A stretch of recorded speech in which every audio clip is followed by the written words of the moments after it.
Okay, go ahead. Starting video.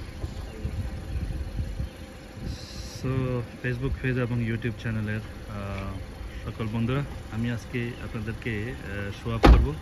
আমি গাড়িতে driving শেখানোর জন্য উঠাইছি আমার ভাতিজা, ছোটো ভাতিজাকে।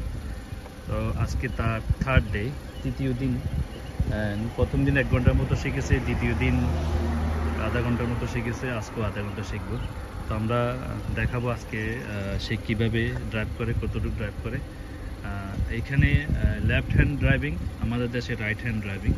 আর এখানে সাধারণত স্কুলের যে ড্রাইভিং স্কুলগুলো থেকে যেখানে শেখানো হয়, ওখানে যিনি পাশে বসানো থাকে মাস্টার, তার পাশে অতিরিক্ত একটা ব্রেক থাকে, পায়ে থাকে। আর আমাদের দেশেও নিশ্চয় এখন থাকে। আর রেগুলার গাড়িগুলোতে তো আর ব্রেক থাকে না, যেমন আমার গাড়িতে ব্রেক নাই, এই জন্য একটু হার্ড, একটু রিস্কও থাকে। তো সবাই দোয়া করবেন, দেখতে থাকুন কেমন ড্রাইভ করে। ওকে, তুমি এখন যে কোনো একটাতে পার্ক করো।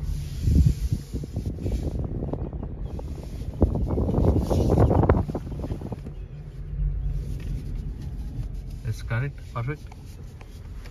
Yes, perfect.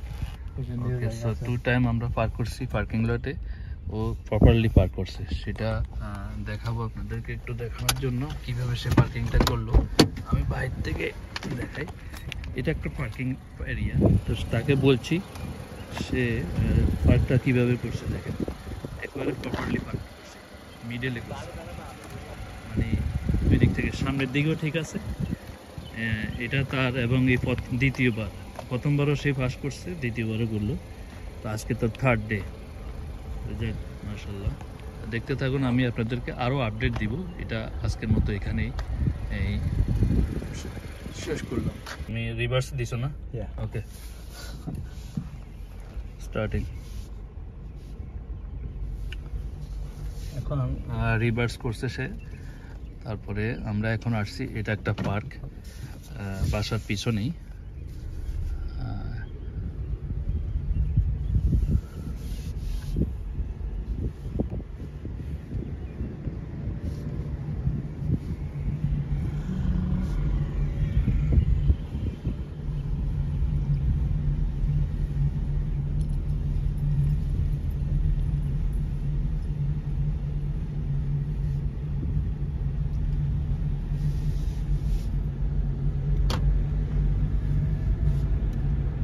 এক সময় আমাকে আমার বড় ভাই শিখাইছে, তারপরে উনি শেখানোর পর উনি আবার হার্টে প্রবলেম ছিল, উনি একটু ভয় পাইতো। তারপরে আমি অনেকগুলা আওয়ার আমি বাইরে স্কুল, যেটাকে বলে ড্রাইভিং স্কুল থেকে শিখেছি, অতিরিক্ত এক্সট্রা টাকা পে করে।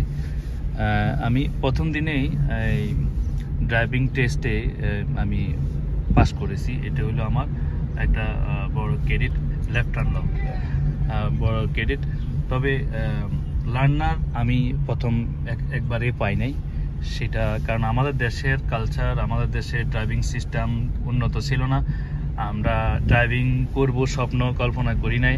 আমাদের দেশের যে মেন্টালিটি ছিল, যে ড্রাইভিংকে খুবই মানে নিচু মন মানসিকতা চিন্তা করতো, ড্রাইভিং করার চিন্তাই করতো না। তো এখন মানুষের মেন্টালিটি চেঞ্জ হয়েছে, চাওয়া হওয়া চেঞ্জ হয়েছে। এখন মানুষ ড্রাইভ করে, ছেলে মেয়ে সবাই ড্রাইভ করে, দেশ অনেক উন্নত হয়েছে। চিন্তাও ছিল না। আর আমাদের দেশে রোডের সাইন ছিল না, রাস্তাঘাট তেমন একটা ছিল না। আসলে নির্দিষ্ট কোনো ড্রাইভিংয়ের কোনো রুলস ছিল না, যতটুকু ছিল এতটুকু কোনো প্রযোজ্য হইতো না। যার যার মতো করে যেভাবে হোক চালাইতো, স্পিড লিমিটের কোনো তোয়াক্কা করতো না, যার যার মতো করে ফাস্ট করে চলে যাইতো। এই জন্য অ্যাক্সিডেন্টও বেশি হইতো। তো ইতিমধ্যে আমাদের দেশ অনেক আপডেট হয়েছে, এখন রুলসও হয়েছে, রুলস মানে অনেকে। তুমি এখান থেকে যাওয়ার সময় রাইটে একটু তাকিয়ে দেখতে হবে, দেখছো? তো যাক, আমরা দেখতেছি এরা এখানকার, সে আমার ভাতিজা এখানে বর্ন হয়েছে, তার জন্ম এখানে, এখানকার সার্টিফিকেট। কিন্তু আমরা আমাদের পরিবেশ, আমাদের কালচার শেখানোর চেষ্টা করি। বাসাতে আমরা সবসময় বাংলা কথা বলি, এবং বাংলাদেশেও আমাদের আত্মীয় স্বজনের সাথে মিট করে দিই, পরিচয় করে দিই। দেশেও প্রতি 2-1 বছর 3 বছর পর পরে ঘন ঘন যাওয়া হয়। অনেক মানুষ দেশকে ভুলে যায়, দেশকে পরিচিত করে তোলে না, শেখায় না। তো আমরা আমাদের মতো অনেককে শেখায়, আমরা না, আমরা একটু ভিন্ন স্টাইলে, অনেক পয়সা খরচ হয়, তারপরেও দেশে পাঠানো হয়। কারণ এক একটা ফুল ফ্যামিলি দেশে যাওয়া মানে কি অনেক কঠিন ব্যাপার। যারা নির্দিষ্ট স্বল্প আয়ের ইনকাম করেন তাদের জন্য অনেক কষ্টকর হোল ফ্যামিলি নিয়ে দেশে যাওয়া, কারণ specially up and down ticket এবং আত্মীয় স্বজনদের জন্য খুঁটিনাটি কেনাকাটা করা। যাক, সেটা আমি আসলে অপশনের বাইরে চলে গেছি। তো আমরা যে অপশনটা নিয়ে আসছি সেই অপশনে থাকি। যাক, ও এখানকার যেহেতু বন এখানকার নিয়ম কানুন বুঝে, রাস্তাঘাটের যে সাইন সেগুলো বুঝে। এখানে একটা সাইন দেখা যাচ্ছে, অ্যারো সাইন দেওয়া, দেখতে পাচ্ছেন। এটা হলো এখানে কোনো গাড়ি পার্ক করতে পারবে না। সো আমরা এগুলাই দেশে মানে, এখানে পার্ক করলে যে কোনো সময় ল এনফোর্সমেন্ট মানে পুলিশ বা তারা যদি দেখে টিকিট দেওয়া যাবে, অথবা অনেক সময় এটা টুল কোম্পানির গাড়ি কল করে তারা টুল করে নিয়ে যাবে, পরে আপনাকে ওই গাড়িটা ওখান থেকে পিক আপ করতে হবে এরকম।